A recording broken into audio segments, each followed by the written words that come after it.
We're in a very interesting place, which is basically the revenge of the miners. And it's likely to persist for a considerable period of time, especially on the less understood and more critically required metals for things like AI, power generation, directed energy, weaponry, outer space, and national security related metals. That's really where you're going to have incredible moves in US dollar terms. Welcome to Smarter Markets, a weekly podcast featuring the icons and entrepreneurs of technology, commodities, and finance, ranting on the inadequacies of our systems and riffing on ideas for how to solve them. Together, we examine the questions: are we facing a crisis of information or a crisis of trust? And will building smarter markets be the antidote? This episode is brought to you in part by Abax Exchange, bringing better price discovery and risk management tools to navigate today's commodities markets through centrally cleared, physically deliverable futures contracts in energy, environmental, battery materials, and precious metals markets. Smarter Markets are here.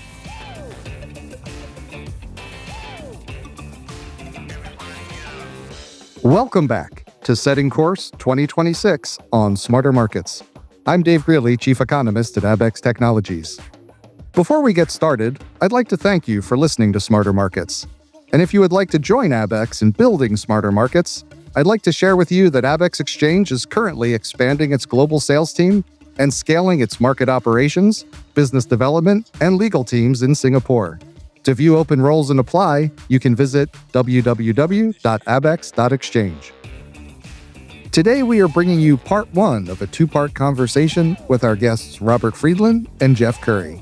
Robert is Executive Co-Chairman for Ivanhoe Mines and Co-Founder, Chairman, and CEO for iPulse.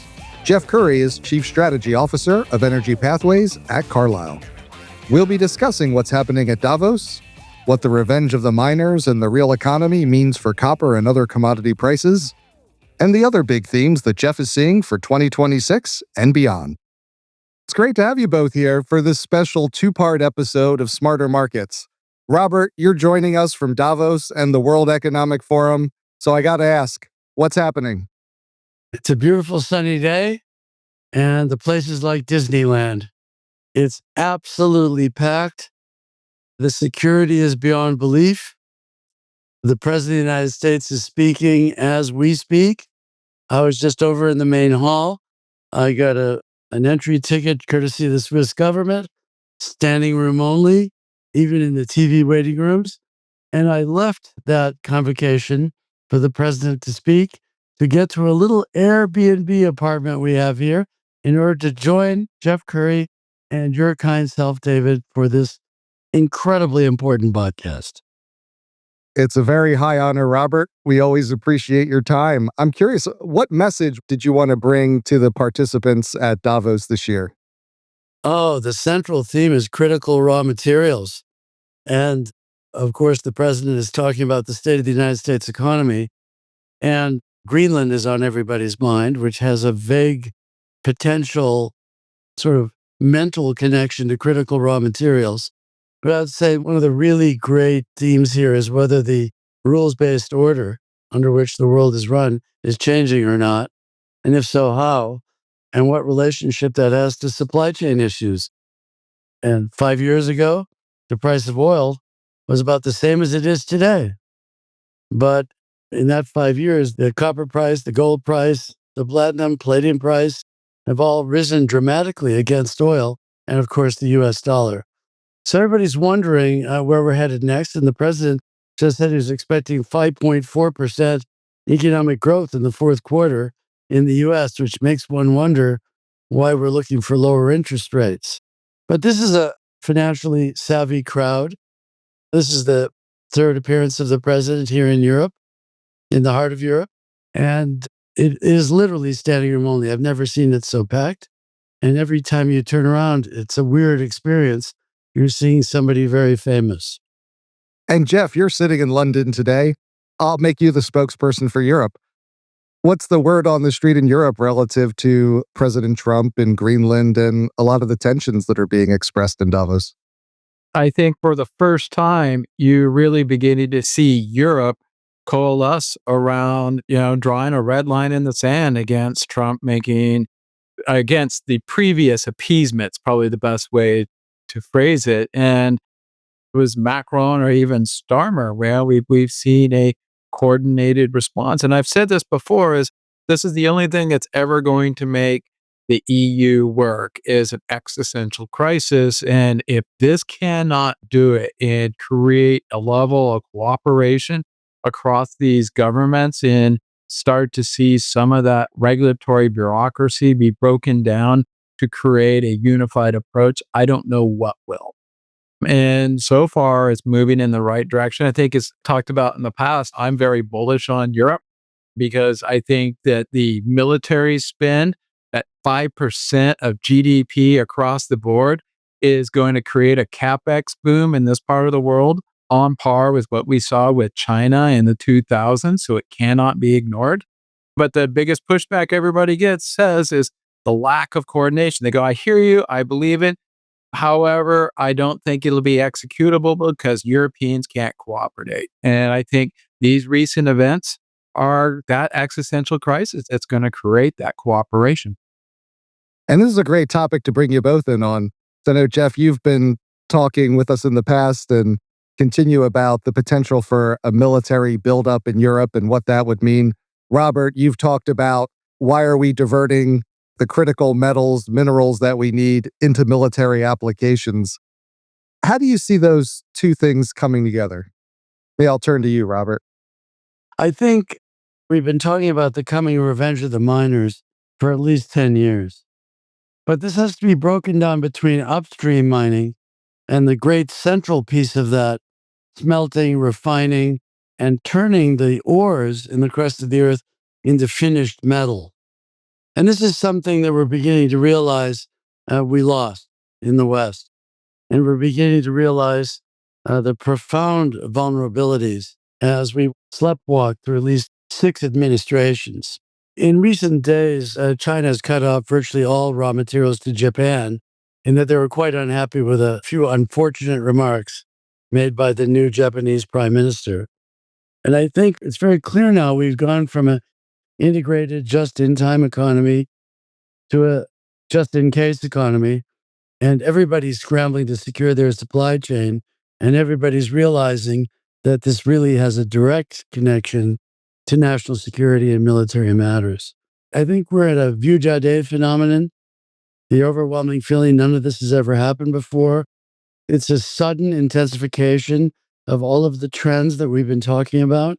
And you must realize that fundamentally, AI is a military technology.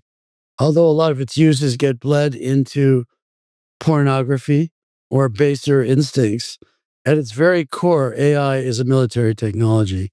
As we look at demand for electrical energy to power that, the shortage of energy that we experience in the West, the fact that the Texas grid is not connected to the rest of the American grid, has very profound implications for everybody.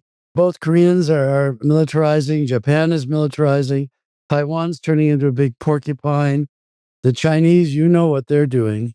India is militarizing, the Middle East is militarizing, and even Europe. Yes, even Europe is going to have to follow the Finns, for example, in defending themselves. And whether you like to change or not, the old rules-based order is quite a bit different.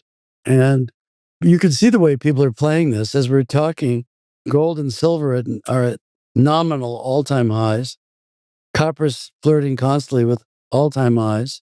Platinum and palladium and others are catching up. So these metals prices are sort of like a gang of motorcycle thieves on their Harleys, and they take turns being in front and in back of the pack.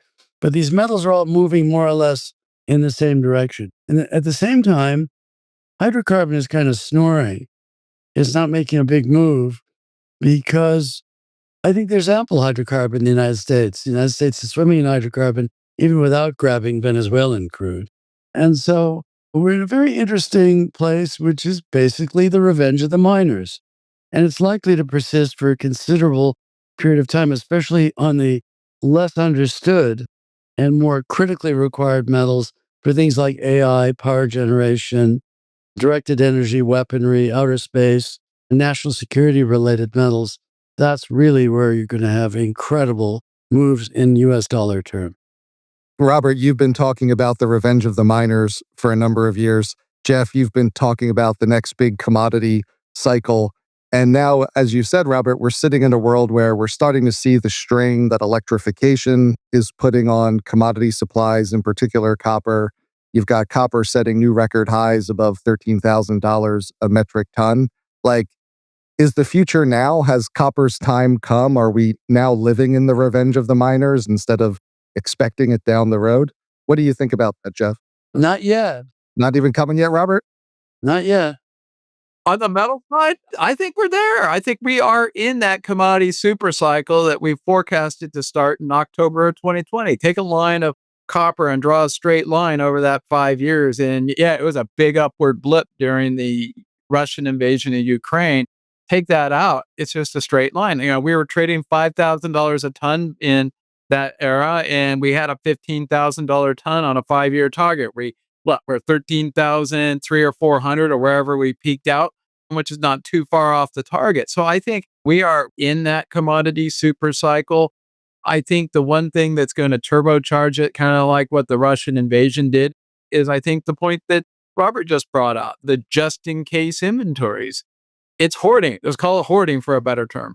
And it's really in response to the uncertainty around geopolitical events on a global basis. And it started with gold, with US and Europe seizing the central bank assets of Russia, which then in turn forced the emerging markets like China and Russia, well, Russia had already de-dollarized.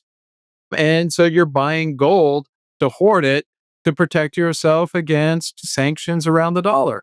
Then entered copper with the US on tariff, big hoarding in the United States on copper. And I think with the recent events in Venezuela and Iran, we're going to start hoarding oil. And yeah, while I agree with Robert, there's plenty of oil around right now. I don't think it's in the US. I'd say it's floating around in dark fleet ships in the South China Sea, but China's going to hoard it. Why wouldn't they? The US just boarded dark fleet tankers leaving Venezuela on their way to China. I'm looking at that. If I'm an importer like India or Europe or China, I'm pretty worried about my supply of hydrocarbon right now. I mean, yeah, you may have ample supplies at sea floating around.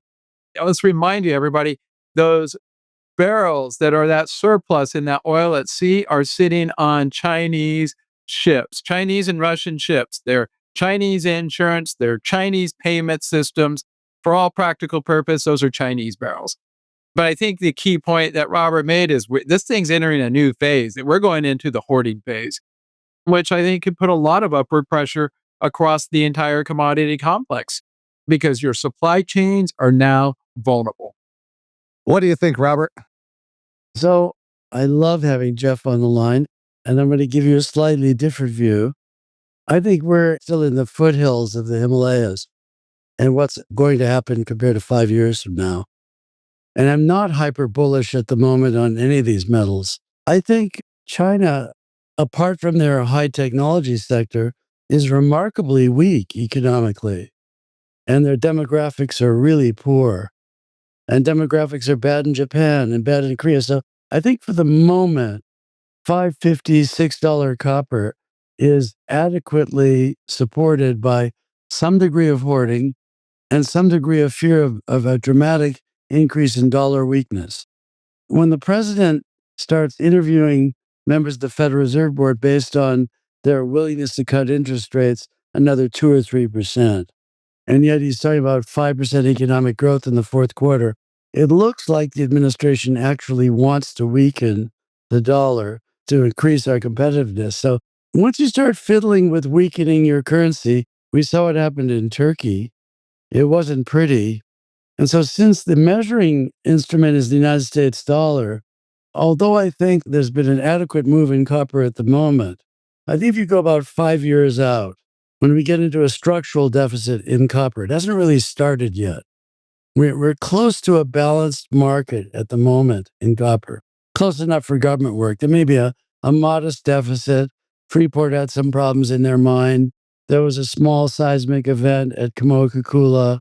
There are a few mines on strike. The market is tightening for copper, but this is not the great bull market that I've been talking about coming 5 years from now.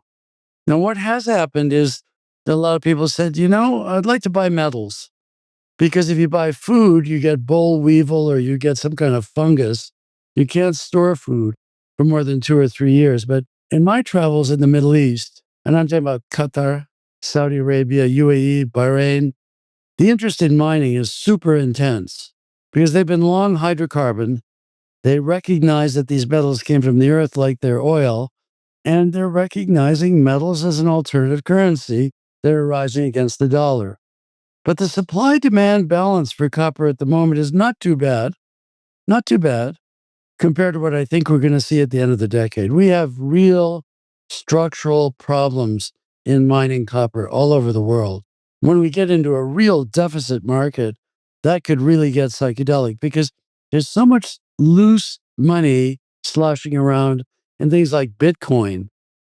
In Bitcoin, they always show you a picture of a coin. You know what it looks like? There's no coin. It's just a little bit of magnetic energy. If an EMP weapon comes over your city, it'll just wipe out the internet. You won't be able to eat your Bitcoins in an emergency. But we've seen Bitcoin go from 1,000 to 120,000. So we've seen copper go from $4 to $6. That's nothing. We've seen gold go from 2,000 to 6,000. These are little baby steps for baby feet if the dollar really gets challenged. If the dollar falls off its perch, if China starts getting everybody to start accepting Kwai for payment, I don't think there's any theoretical target price for any of these metals. There's no fundamental difference between $5,000 gold and $20,000 gold, or between $13,000 copper and $30,000 copper. I've seen molybdenum go from $1 a pound to $30 a pound. That's 30x. I have a very important company mining scandium metal, which enables 6G wireless, has numerous military applications. That stock's up 29-fold in the last 6 months. That's Sunrise Energy Metals.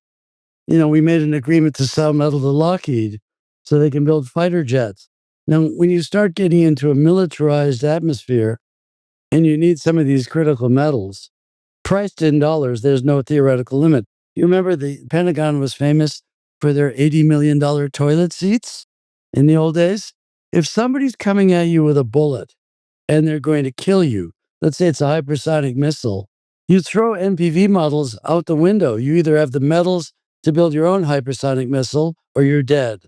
What we really see happening here is we're in the foothills of a realization that China has occupied the entire middle economy. They can build ships, they can make steel, they can build ports and rail, they can build mines and smelters and refineries. When all that copper concentrate goes to China, that's where they recover silver from the copper concentrate. And they need silver to make solar panels. And what we're seeing now is selective embargoes of some of these critical materials, and that's starting to terrify people. In China, there's an expression, kill a chicken to scare a monkey. You cut off all raw materials to Japan. Wait till you see what that can do to the Japanese economy. That will freak out the Europeans and the Americans. And I think we're still very early in this process. There's still an opportunity to derail this descent towards some kinetic global conflict. What we have is an unconventional conflict. People are cutting fiber optic cables in the Baltic Sea. Strange drones are appearing in European airspace, increases in military budgets. But guys, if you look at this in a historical perspective, once this starts, this can run much, much, much further. If we go back to this podcast 3, 4, 5 years from now, and we look at what we knew today, I don't think this is it yet. I think what Jeff is saying is true. I agree with a lot of it, but my gut is that this is a situation that we haven't lived in since World War II in our natural lifespan. This is a Vujade phenomenon. It's a feeling it's never happened before. And there's a lot of scary what ifs. Now that we've grabbed Maduro with some new weapon that enabled us to do that, what if we try to grab the Ayatollah? Or what if, and the enemy also gets a vote, guys? There's potential for a lot of surprises. And so I think this could lead to a kind of hoarding that hasn't really begun yet. I would say if Jeff is calling this hoarding, you're getting a taste of what really could happen. Remember in the 1973 oil embargo, when everybody tried to fill their gas tank at once? No, I was 23 years old when that happened, but there were gasoline lines that were 10 miles long because the system doesn't allow every car driver to fill up their gas tank. Now imagine if every government in the world tries to buy copper for their army on the same day. And speculators that are levered on the COMEX, or better yet, on the ABAX markets, try to buy these metals in a depreciating currency. I don't think this is a big move yet. I don't even think this is the beginning of the warning stroke. And I think we're still in the foothills of the Himalayas. So I'll take the other side of the argument.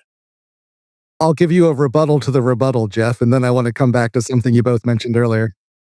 I want to go to a point that Robert said, we're in the foothills of the Himalayas, and he sounded extremely bullish. But I want to emphasize, he always caveated it with the movement in the underlying currency. And what he said, another way to say it is, we're going to go through a macro repricing. And I want to give you an example. The last macro repricing we went with was one when we exited the old economy phase and went into the new economy, 14 and 15. And let's go back to 2012. Oil prices were $120 a barrel.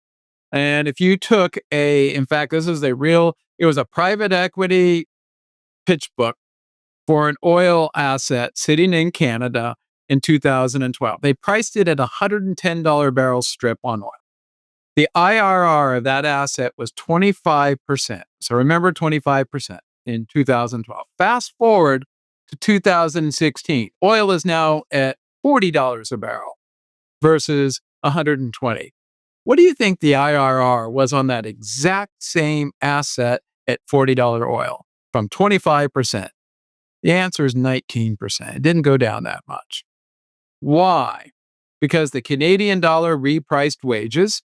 You had a movement in steel prices, copper prices, all raw material prices. They crashed during that time period. You had a movement in interest rates, your cost of funding, everything repriced.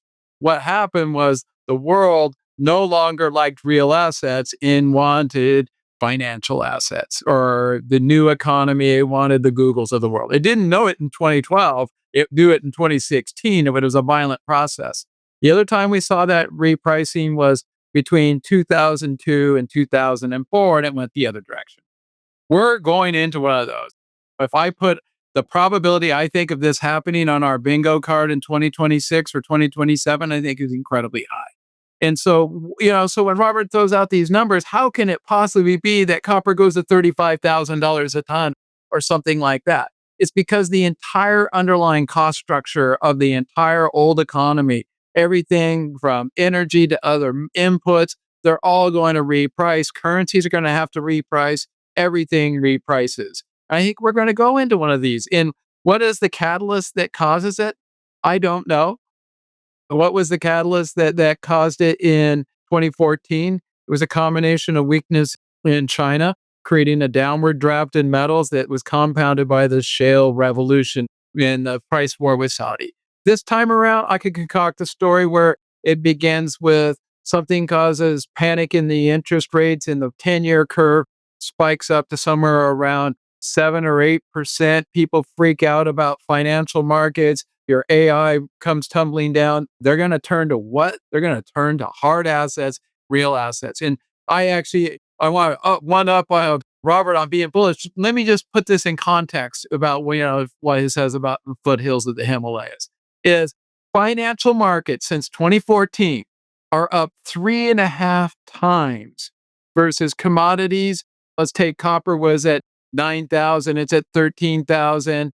But you take the rest of that complex, they're flat to a little bit down over that time period. And oil, they're down 50%. You put it all together, this is an underinvested space. Most of the investors around the world don't even have the people on staff to actually rotate into this sector, even if they wanted to. So if you take the 3.5 times of financial capital, which we're talking trillions of dollars, redirect it and aim it at real assets, God help you about the upside here. And it'll be across the financials as well as the physical assets. Amen. I mean, when Jeff puts it that way, I'm in violent agreement. And that means that I'll beat up anybody that disagrees with us. But speaking as a practical person that's actually in the mining business, which is not a business for intelligent people, I want to give you a few stories to live with. We had a seismic event at a copper mine in the Congo, and it resulted in a flooding of one of our mines. We have a number of mines. One of them was completely unaffected, one flooded, and we needed pumps. And the daily loss in cash flow, say $10 million a day. So we didn't really care about the cost of the pumps. We just wanted the pumps tomorrow. And we went all over the world. We called the Germans and we said, and by the way, these pumps are as big as rocket ships. They're as tall as a 9-story building. They're a meter and a half, 2 meters in diameter. Each pump can pump 1,300 liters per second, 3 times the height of the Eiffel Tower. These are really important pumps. We called the Germans. We said, we want these pumps tomorrow. They said, oh, shit. We don't know if we can get the samarium cobalt to make the magnets, to make the motors. So we will quote 3 years to get you the pumps, but we can't guarantee it. But our target is to get you the pumps in 3 years. So we called the whole world. I mean, we called everybody. We called every pump manufacturer on the planet. You know where those pumps came from in 30 days.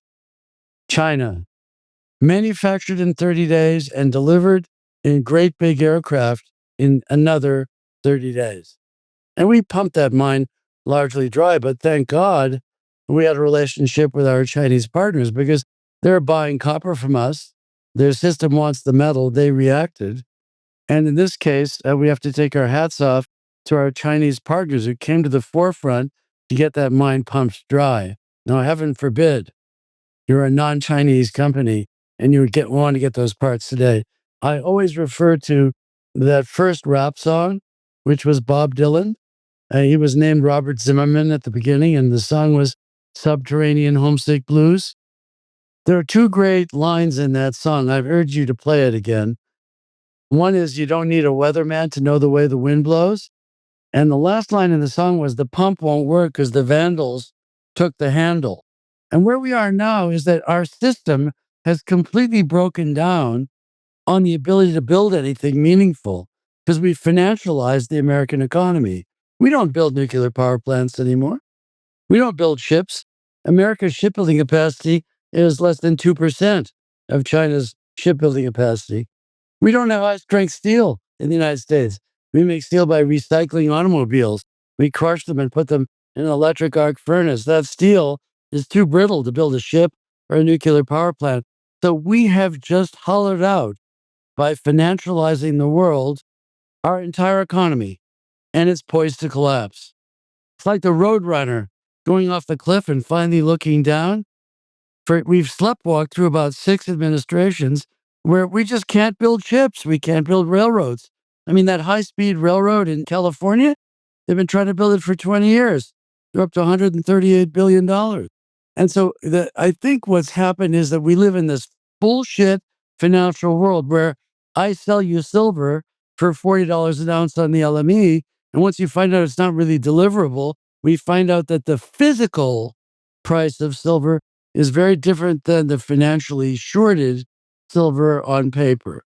And so when Jeff is talking about where this could go, if we start moving to ABAX technologies, starting to clear physical commodities where there's actually trust in the internet. I get the lady that runs my family office. She says, "Oh, we could buy some paper silver." Let's say you're running a major Middle Eastern country and you want to buy $100 billion worth of gold or $100 billion worth of silver, which is nothing to these guys. Do you think you can deliver $100 billion of physical silver or gold today? It's hopeless. And so what we have is an absolutely bullshit financialized economy, and we've lost the ability to build anything. When these top 7 stocks hit an air pocket, the whole market goes down with it. And by the way, they're starting to move in different directions. NVIDIA's gone from 0 to 4 or 5 trillion, but they need gallium to make a chip. And Bloom Energy has gone to a massive market cap. They need scandium metal to build fuel cell And so what we're starting to see is the Chinese, and by the way, you can only accuse the Chinese of being intelligent and prescient and educated. They're just beginning to call the bluff. They're just beginning to say, wait a minute, here's these 27 elements in the periodic table, and you need our permission to buy them.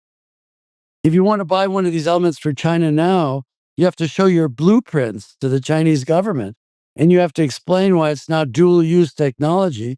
And then they get to see your blueprints. Who in American industry wants to expose their blueprints to the Chinese army? And so all of a sudden, we're waking up in a panic saying we need to solve these raw material supply chain problems at any cost. We're willing to print dollars to solve the problem. So this is like trying to get the contents of the Hoover Dam through a garden hose. And once the financial markets actually understand the existential dilemma we're in, then I would posit we're in the foothills of the Himalayas. I don't think it's started yet. I think for the moment, the paper copper at $5, $6 is adequate. But you just saw silver triple, didn't it? It went from $30, $40, $90, was trading $105. If you want to build solar panels, you need silver. And the margin for the solar manufacturers just vanished. The silver price is too high to make solar panels. So where is this electricity going to come from when everybody wants to build data centers? We're screwed because China has more than twice as much electricity in their grid as they require. So they have huge excess electrical energy to power their AI economy. We don't. If we get a little bit of cold weather, the Texas grid goes down and the whole US grid is vulnerable. Our grid is like a 100-year-old lady waiting to die. It's just all patched up with chewing gum and baling wire. And if we start falling out of love with Canada, well, Quebec had just unplugged New York City. New York City runs on hydroelectric power from Quebec. I think that there's a complete lack of understanding of A, what is electrical energy? How is it generated? How is it transmitted? How is it used? Where do you think this power is going to come from in an AI world? What's going to happen if we build 10 billion humanoid robots and, they walk to their charging station and they want to be charged? So what's going to happen here is the physical world is going to compete with a bullshit financial world, some of these crazy hyper dreams, and then we're going to end up somewhere in the middle with much higher prices for these metals in real terms against a depreciating currency, considerable panic, and that indeterminable element of hoarding, which once hoarding occurs, then prices can go to infinity. What happened to the price of copper in World War I? William Randolph Hearst owned the Butte, Montana copper mine. Copper prices went to Pluto in World War I, and William Randolph Hearst bought all the newspapers in America during the World War I period. He was the Jeff Bezos of his day, buying the Washington Post. What happened in World War II? The copper price went to infinity, so we made our pennies out of zinc because a penny was worth 6 cents. So what's going to happen this time around when there's an infinite demand for AI, not for pornography, not for stripping women naked with a picture, as we've been seeing on Grok, but rather for military demand? Because the real issue with AI is, of course, military demand. I see this whole thing. I look at the arc of my life and how things have changed. I think we're still 3, 4, 5, 6 years away from the genuine panic when I've been talking about the revenge of the miners.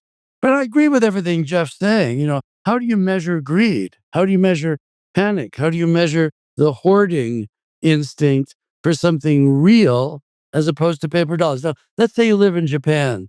It's gone from 80 yen to the dollar to 150. Can you imagine the copper price in yen? Or the dollar price of gold in yen? The yen price in silver? The chart's just gone straight up.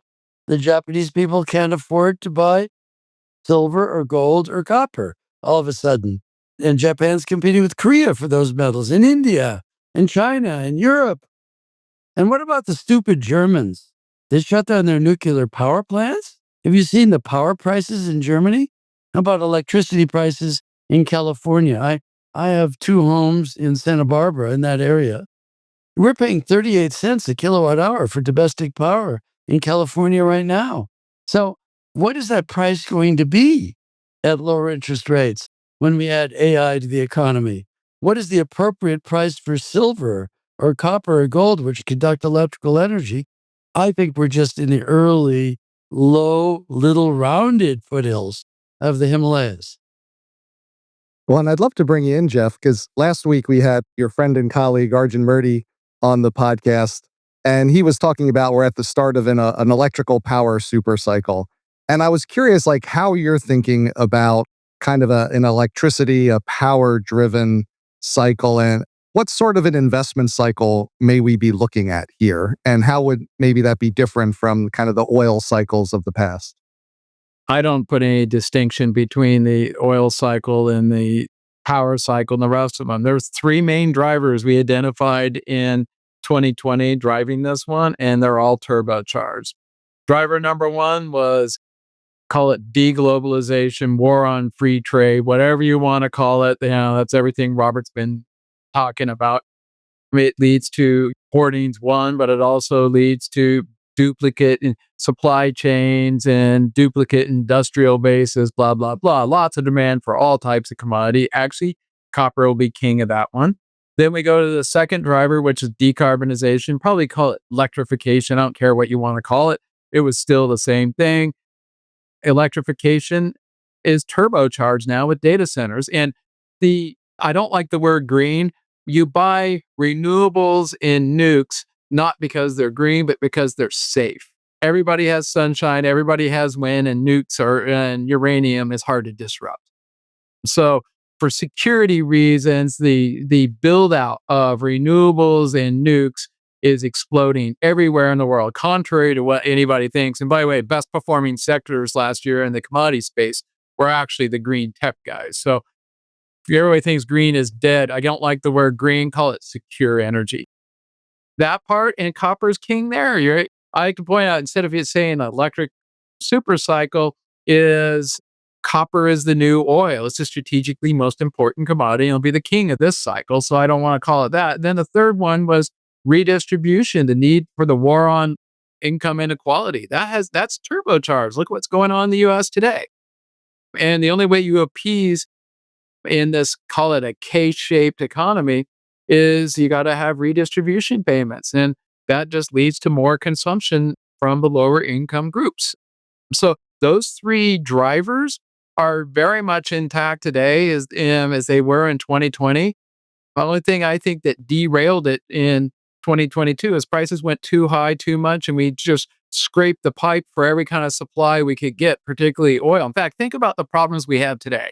Almost all of them stem from how we reacted to that price spike in 2022.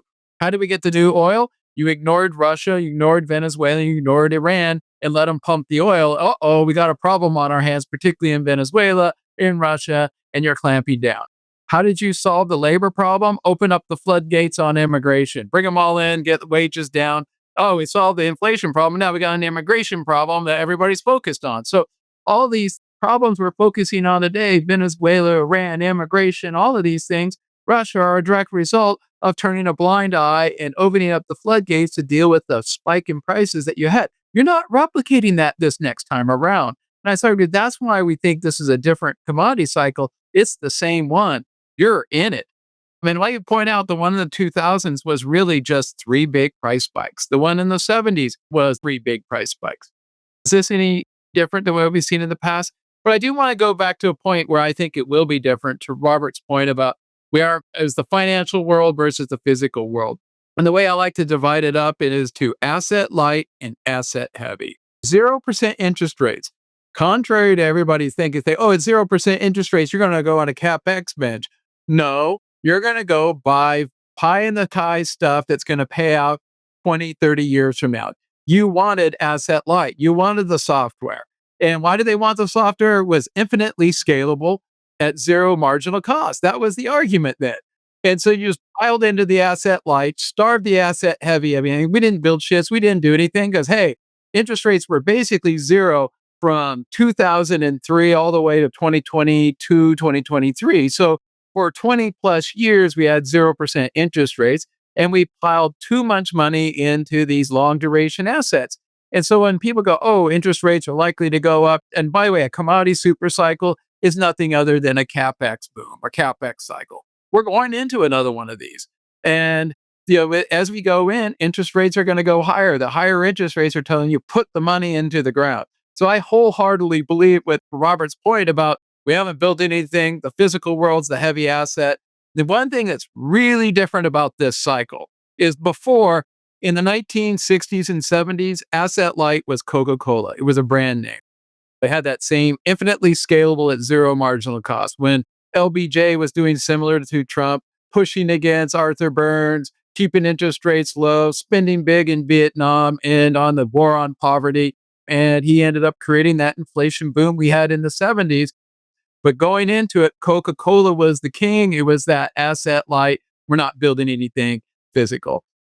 We look at the 90s or the 2000s, it was Microsoft and the internet. Today, it is the Googles. Now, where is this going different? And what's going to make this one very different is these asset light guys are starting to look like asset heavy guys.